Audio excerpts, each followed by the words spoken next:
Magandang araw! Sharing with you guys our experience here at Simbahang Bato and Ambon-Ambon Falls.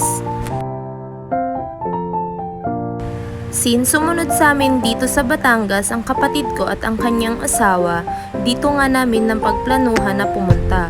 From here sa barangay ng San Gabriel, Laurel, nagbayad lang kami ng fee na 5 pesos per person. Then proceed na sa Simbahang Bato.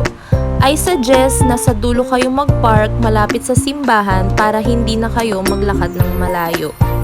Bago makapasok sa simbahan, may mga madadaanan kayong mga bilihan ng mga pasalubong. And ito nga ang tinuro ng asawa ko na masarap nga daw, ang kalamay. And nag-o-offer sila ng free taste. Masarap nga. Andito pa nga lang kami sa bungad, sobrang na-amaze agad ako sa lugar. May mga nabasa nga ako na kwento tungkol sa simbahan na ito. Kuweba pala ito na ginawang simbahan, meron ngang malaalamat na kwento ito. Noon daw ay nababalutan ito ng mga malalaking puno at halaman. Marami daw naririnig ang mga taga rito ng mga kakaibang musika. Pero kahit daw maganda dito, walang makalapit sa paniniwalang sila'y magkakasakit. Ayon na din sa mga sumubok na lumapit dito. Lumipas ang panahon at nagsilbing taguan din ito ng mga tao noong panahon ng mga Hapon. Kaya unti-unti na din itong nilapitan ng mga tao.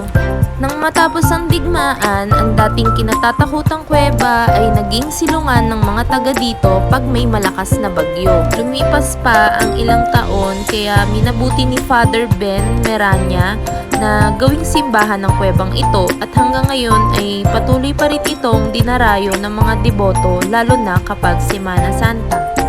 After nga namin magdasal at magtirik ng kandila, bumalik nga kami sa bilihan ng kalamay para bumili at may makain mamaya. Wala kasi kaming dalang pagkain kaya tiyak magugutom kami dun. Next destination is Ambon-Ambon Falls. Nagpark kami ng motor, then dito na din kami nagpalit ng panligo. Nagbayad pala kami ng 10 pesos per head kila nanay. Bakit 4.13? Dapat nalulog ka. Naku, ito talagang asawa ko. May pagkakomedyante talaga. 20 to 30 minutes nga daw ang lakaran, sabi nila nanay, kung pupuntahan namin yung Ambon-Ambon Falls. Hindi ko na nga din mabilang kung ilang ilog tong tinawiran namin para lang makapunta dun. Malayo talaga siya. At good idea talaga na iniwan namin yung mga gamit namin dun sa motor para hindi na rin kami nagbuhat ng madami. Dito nga makikita na pagod na kami pero ang ganda naman kasi talaga ng view kaya okay na rin. Pagdating nga namin dito, nagbayad pa kami ng 30 pesos per head. Dito pa lang panalong panalo na dahil napakaganda. At sobrang fresh talaga ng tubig. Sobrang lamig. Dito nga pinag-uusapan pa namin kung pupuntahan pa ba namin yung Ambon-Ambon Falls. Sabi kasi malayo talaga siya.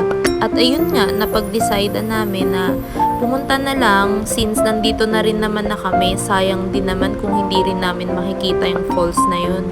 Buti nga at may mga kasabay kami sa pagpunta dun kaya hindi kami nahirapan hanapin yung right way.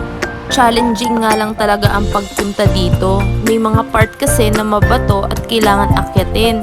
May mga madadaanan ding malalalim kaya tulungan para makatawid.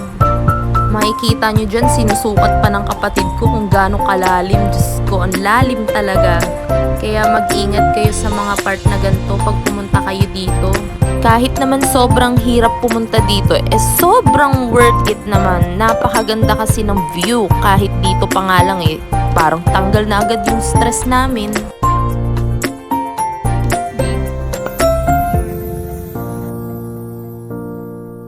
And we're here! Kitang-kita na ang falls.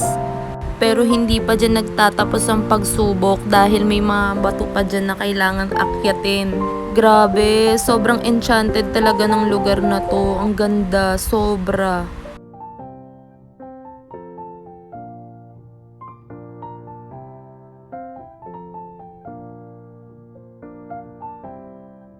Ayan! Nagkaroon kami ng pagkakataon para ma-experience namin yung pag-agos ng tubig.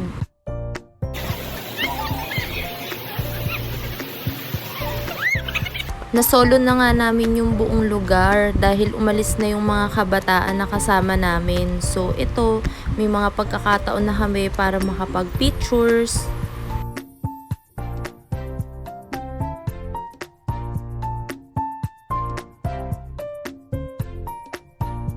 Nagpalipas lang kami ng ilang minuto, then nag-decide kami na umuwi na.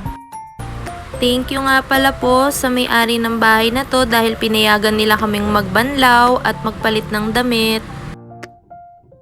Ginabi na kami sa biyahe kaya nag-decide na kami na kumain muna at para makapagpahinga saglit. In fairness, ang sarap ng pagkain dito at busog na busog kami. Thank you Lord para sa masaya at ligtas na araw na ito.